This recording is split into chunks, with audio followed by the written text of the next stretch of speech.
Bienvenidos a otra de las conversaciones en español sobre el trilema energético.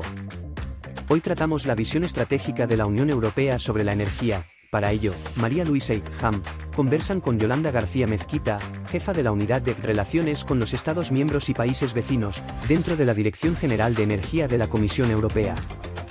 Yolanda se encuentra en Bruselas y nos comparte el nuevo mandato energético 2024 a 2029 desde múltiples ángulos. María Luisa, Ham, todo vuestro. Gracias, Teo. Bienvenida, Yolanda, a nuestro podcast del trilema energético. Muy buenos días, gracias por la invitación. Bienvenida. Como hacemos con todos los invitados e invitadas, te pedimos que compartas con nosotros un dato que creas que es relevante para el trilema energético y para la situación energética en Europa. ¿Qué nos traes, Yolanda? Pues mira, el dato que os traigo es 18%. El 18% es lo que representan las importaciones de gas de origen ruso en el total de las importaciones de la Unión Europea hoy. Pero en el 2021 este dato era el 45%, lo cual da una idea de cómo la Unión Europea ha diversificado sus fuentes de suministro, ha reducido la importancia del gas ruso en las importaciones de gas, lo cual ha mejorado nuestra diversificación y sobre todo nuestra resiliencia y nuestra menor dependencia de un arma geopolítica que ha utilizado tradicionalmente y sigue utilizando Rusia, como es el gas o el suministro de energía a la Unión Europea. Oye, qué dato tan interesante, Yolanda, porque más allá de la lucha contra el cambio climático, la reducción de las importaciones de combustible, pues es un elemento competitivo para Europa. Pero cuéntanos un poco el nuevo mandato de la nueva presidencia, ya no solo con respecto a la reducción de combustible, sino en general, ¿no? Toda la transición verde que Europa está apostando por ella. Sí, María Luisa, yo creo que es un momento crucial en la Unión Europea. La presidenta acaba de confirmar su mandato para los próximos años, 2024-2029, la nueva comisión. Los comisarios designados ya han recibido la carta con el mandato, con lo cual hay unas orientaciones políticas que ya están fijadas para los siguientes 5 años. La energía forma parte importantísima en la agenda política, tiene un factor fundamental en la competitividad de nuestra economía europea. Los precios de la energía tienen un impacto en la competitividad. Solo dar un dato: a día de hoy los precios de la energía están entre 2 y 3 veces más altos que en China y en Estados Unidos, con lo cual este es un elemento fundamental para la competitividad de la economía europea. Segundo, la energía es fundamental para la descarbonización de nuestra economía, para cumplir los objetivos del 2030, del 2050, con la descarbonización de la Unión Europea, y este objetivo intermedio del 2040, que a día de hoy es un compromiso de reducir las emisiones un 90% comparado con los niveles de 1990. Con lo cual, la energía es clave en la descarbonización, clave en la competitividad, clave en la seguridad energética. Con lo cual, es fundamental para la resiliencia de la Unión Europea tener una energía sostenible y también que tengamos control sobre los recursos energéticos. Con lo cual, la nueva comisión o la visión en los próximos 5 años va a girar en torno a estos 3 elementos. ¿Qué es lo que la carta de mandato que tiene ahora el comisario aparece? Sobre todo un plan de industria limpia.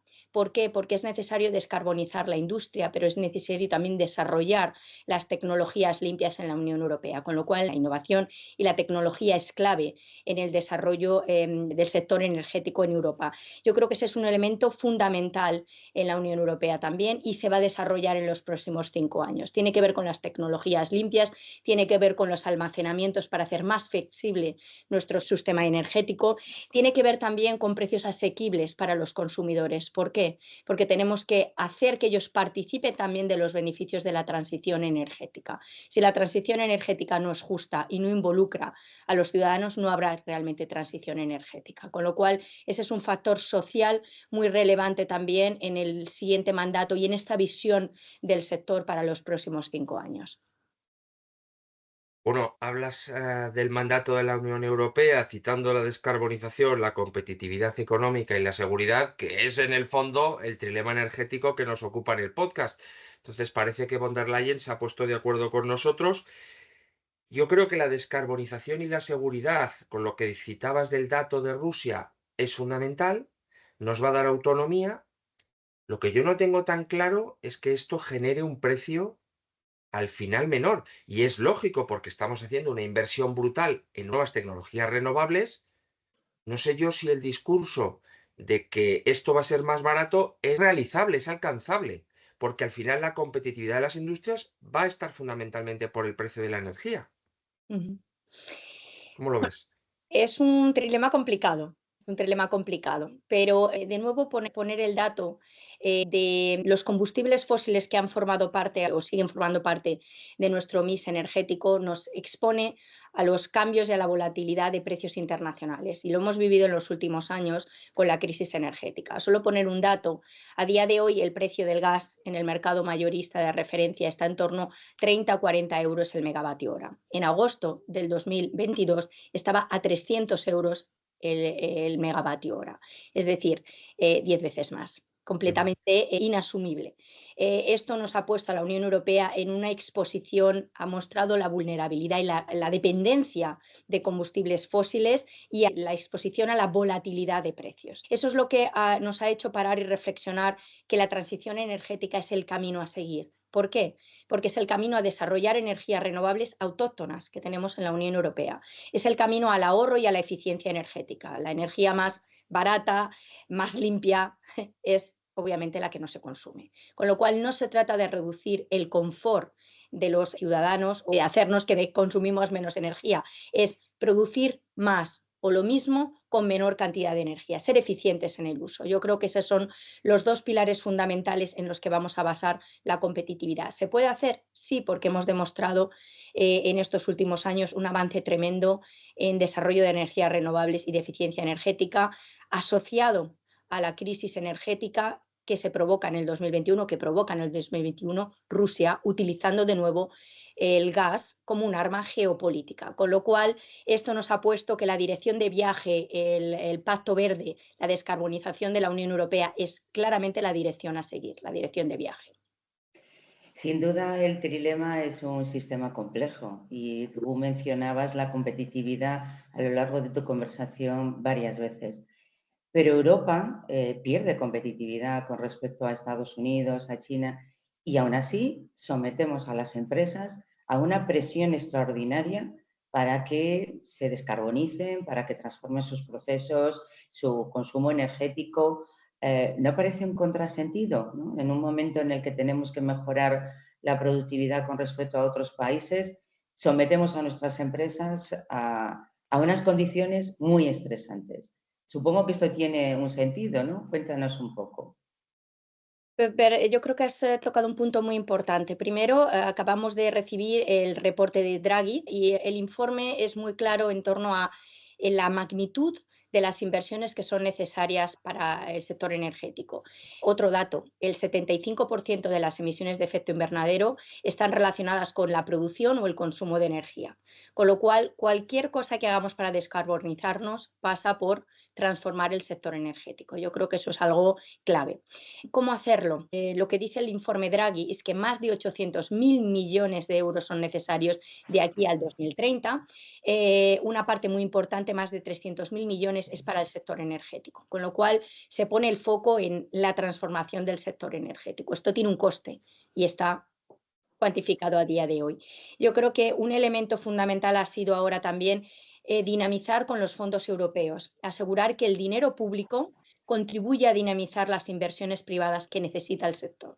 En dar otro dato, el Next Generation EU, que fue el mecanismo que se puso en marcha después del COVID para la recuperación económica, incluía la obligación de que al menos el 37% de ese dinero, más de 600.000 millones de euros, fuera a medidas para luchar contra el cambio climático. Dato, 180.000 de esos millones van a ir a medidas energéticas y esto está confirmado porque son los planes de recuperación de los países. ¿Este dinero para qué va a ayudar? Está ayudando ya a poner medidas de eficiencia energética en la industria y en los edificios. Y menciono, estos 184.000 millones son inversiones que son a fondo perdido, es decir, la Unión Europea no va a recuperar ese dinero. Están destinados a eficiencia energética en edificios y en la industria, a desarrollar energía renovable, a integrar la energía renovable en las redes. a desarrollar los almacenamientos. Todo esto pone de manifiesto un esfuerzo también con los fondos europeos para dinamizar las inversiones privadas. Y otro dato que incluía los planes de recuperación, reformas. En muchos de los países las reformas dinamizan más que mucho del dinero que se recibe. ¿Reformas en qué sentido? Hay que reducir las cargas administrativas, hay que simplificar la legislación. Y este es un elemento importante que va a estimular y ayudar a la competitividad europea. Un último dato que yo creo que también es importante. No estamos solos en la lucha contra el cambio climático, porque la Unión Europea representa en torno al 7% de las emisiones globales.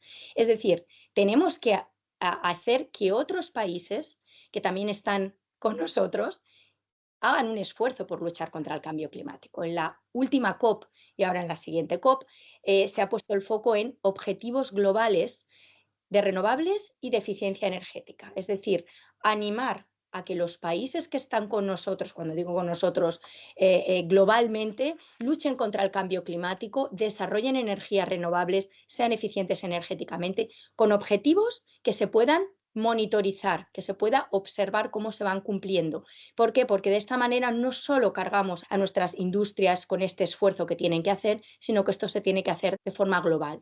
Creo que son esos 3 elementos que señalaría. Uno de los puntales de la presidenta y del mandato es el plan de industria limpia, el Clean Industrial Deal. Muchas industrias, la única manera de descarbonizarlas va a ser a través de elementos tipo hidrógeno. La Unión ha lanzado el banco de hidrógeno, pero por otro lado hay iniciativas privadas que han caído porque a lo mejor no le ven una viabilidad económica necesaria. ¿Cuál es un poco el posicionamiento de la Unión en este mandato respecto al hidrógeno?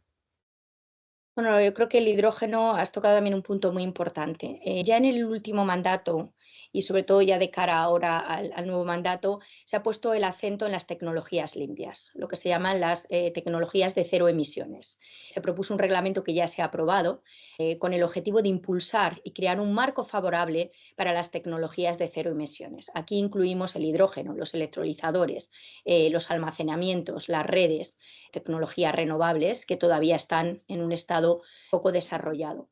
Y un elemento también fundamental, los materiales críticos. Minerales críticos que son necesarios para la transición. ¿Por qué? Y esto es una lección aprendida. No vamos a volver otra vez a caer en una dependencia de un tercer país. No será Rusia, pero puede ser China. Con lo cual, yo creo que esto es un elemento fundamental por parte de la Unión Europea, tener una visión estratégica de el futuro son las tecnologías limpias, pero vamos a tratar de tener también control sobre el desarrollo de estas tecnologías limpias. Somos líderes en la lucha contra el cambio climático, tenemos que ser líderes en ese desarrollo industrial. Yo creo que esto también es un foco importante. ¿Por qué el hidrógeno? Bueno, pues porque dentro de esta visión de descarbonización, la electrificación es un elemento clave, pero no todas las industrias se pueden electrificar. Aquí nos lleva a determinados procesos industriales donde el punto calorífico requiere que sea gas y no puede ser la electricidad. Con lo cual, para descarbonizar las industrias, hemos puesto el foco en los gases renovables, biometano, biogás e hidrógeno.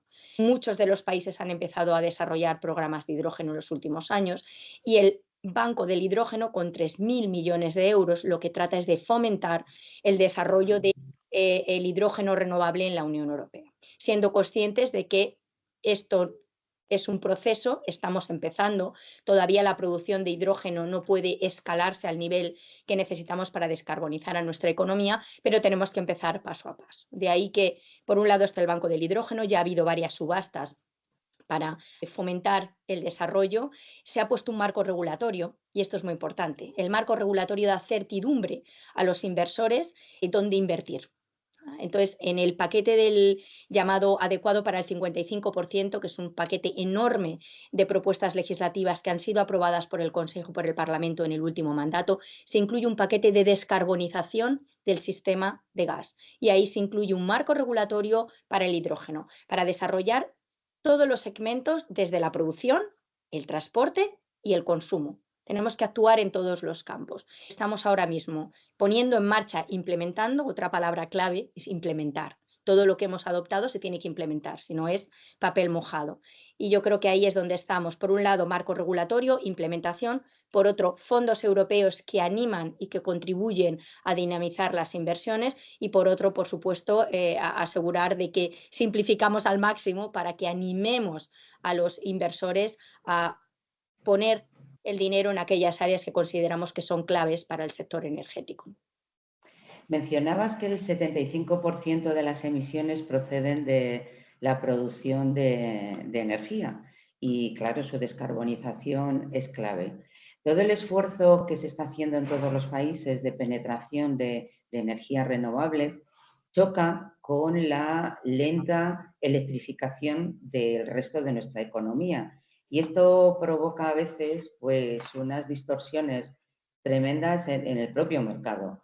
¿No crees que además de descarbonizar el sistema eléctrico, de electrificar nuestra economía, habría que hacer otra reforma muy profunda del propio mercado que nació con unos objetivos muy distintos a los que tenemos ahora? El diseño del mercado eléctrico se ha reformado relativamente hace poco, formando también parte de cuando se ha negociado este paquete para el 55%. Se ha reformado en la parte que corresponde a dar más estabilidad en los contratos, reducir la volatilidad de los precios, los acuerdos de compra son un elemento clave, la protección del consumidor ante la volatilidad de los precios es un elemento clave, dar certidumbre a los inversores en el medio largo plazo. Contratos por diferencias es otro ejemplo para ayudar a dar estabilidad los dos lados de la cadena, al inversor, pero por otro lado al consumidor de energía. Yo creo que este es un elemento muy importante. Otro es dinamizar la demanda. Estamos en un sector energético en el que la penetración de renovables es cada vez mayor. A día de hoy, la energía eólica, la producción de energía eléctrica, es la segunda fuente después de la nuclear.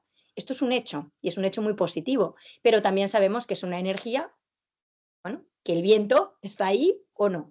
Es decir, que el desarrollo de los almacenamientos es fundamental, es crucial. Es otro elemento igual que menciono de innovación y de tecnología. Tenemos que desarrollar más la flexibilidad del sistema. Uno de los elementos son los almacenamientos, pero también la demanda. La demanda tiene que participar más activamente en el mercado y además eso revertirá positivamente en los consumidores que toman, digamos, propiedad, forman parte del proceso de la transición porque participan en el mercado. Creo que esto es un elemento fundamental. No creo que ahora estemos pensando en reformar el mercado cuando acaba de reformarse, es implementar lo que se acaba de adoptar. Los fundamentos del mercado no han cambiado, es un mercado marginalista, como en todo el mundo, pero sí esos elementos claves del consumidor, flexibilidad del sistema por la naturaleza del sistema con una penetración de renovables que no teníamos cuando se inicia el mercado eléctrico y sobre todo pensar también en las redes. Las redes forman una parte fundamental en este sistema. Hay que integrar las renovables en las redes y ese es un elemento fundamental junto con la electrificación. No podemos avanzar en la electrificación si no tenemos un desarrollo de las redes en medio voltaje y en alto voltaje, en interconexiones. Yo creo que este es un elemento clave. Hay un plan de acción para las redes, pero vamos a seguir avanzando en este sentido. Yo creo que ese es un elemento también clave de cara a los próximos años. Interconexiones también, por supuesto, porque cuanto más interconectados, más facilidad y más flexibilidad tenemos de compensar los cambios en nuestra producción de energías renovables con importaciones dentro de nuestro conjunto de nuestros vecinos. Hablas de la gestión de la demanda, hablas de las redes, hablas de ese pequeño voltaje y me surge una pregunta importante respecto al futuro de un elemento que es la instalación solar en casas. Ahora mismo esta generación solar distribuida está aumentando enormemente en todos los países, pero conlleva de manera técnica una serie de desventajas en cuanto a la calidad de la electricidad en términos de frecuencia, voltaje, etcétera, que suministra la red. Hasta el punto de que hay estados, países, como queramos, uno de ellos California, en el que lo que ha decidido es parar ese net metering, ese ese vender mi electricidad de mi casa a la red y dejarla legalmente solo para autoconsumo. Entonces, ¿cuál es la posición de la Unión Europea en este nuevo mandato respecto a esta generación de electricidad desde el usuario? En los últimos años ya se ha experimentado un incremento muy importante del desarrollo de la energía solar en Europa y en parte ha estado animado por los elevados precios que teníamos de la energía, porque el consumidor hace cuentas.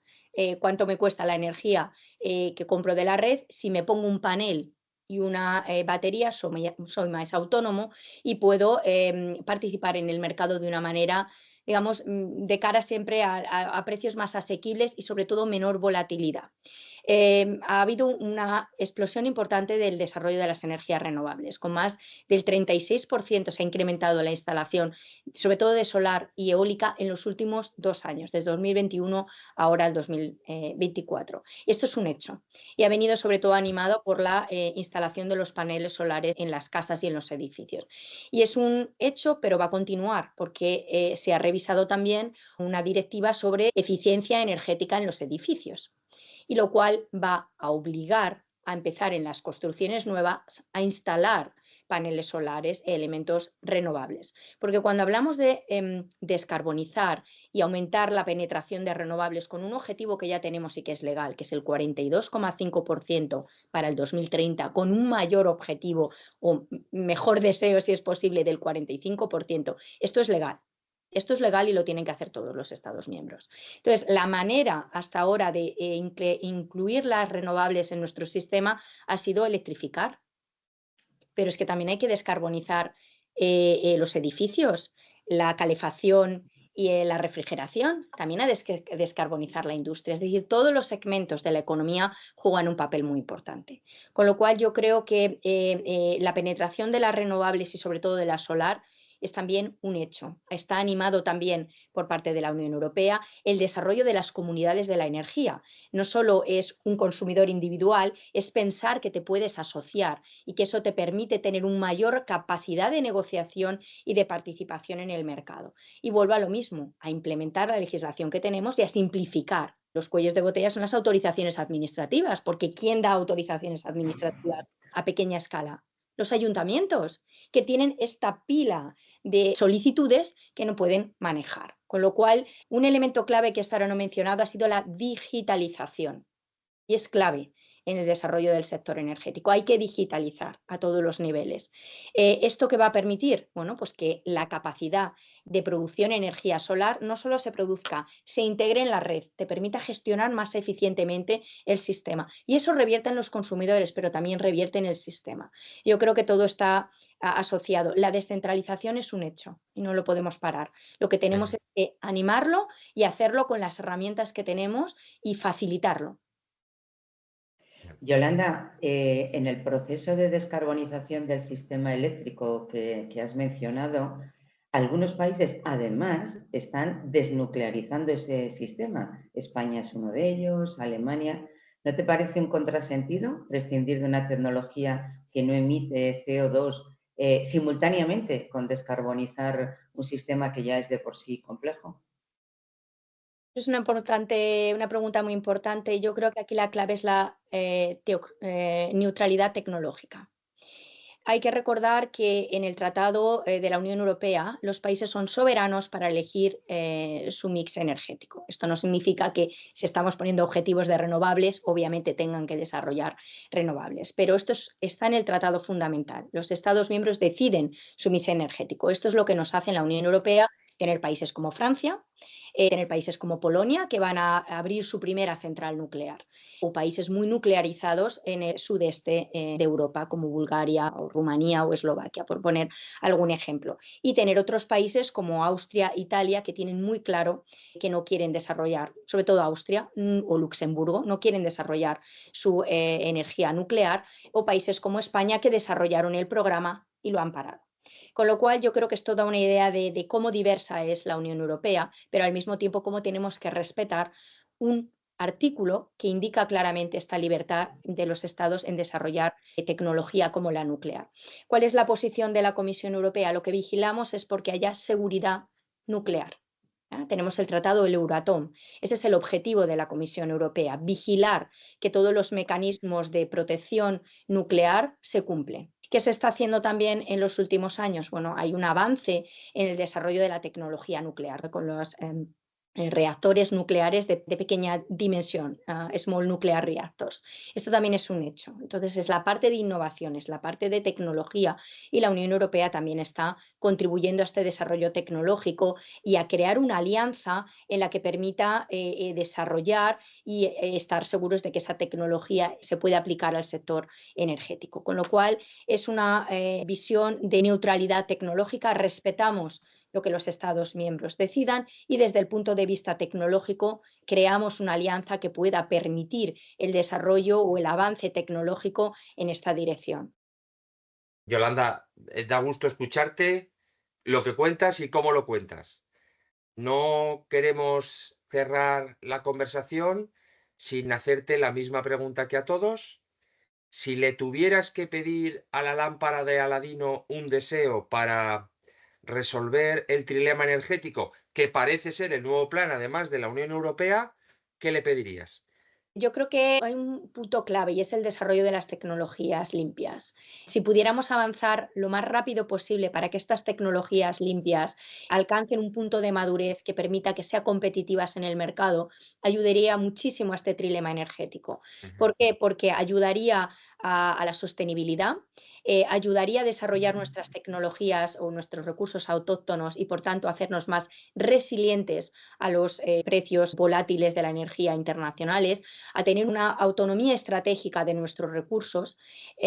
Por otro lado, contribuiría a tener unos precios de la energía mucho más asequibles para todos, para los consumidores domésticos, para las pequeñas y medianas empresas, pero también para las industrias que compiten en los mercados internacionales, donde claramente se ven afectadas por unos precios más bajos de otros países, como yo he mencionado, China o Estados Unidos. Con lo cual, el desarrollo de estas tecnologías renovables lo más rápidas posibles facilitaría este trilema energético y nos facilitaría no solo la competitividad, sino la descarbonización rápida de nuestras economías, cumpliendo los objetivos que hemos pactado en el Tratado de París, pero sobre todo con un objetivo en el 2050 de descarbonizar y ser el primer continente neutralmente desde el punto de vista climático en 2050.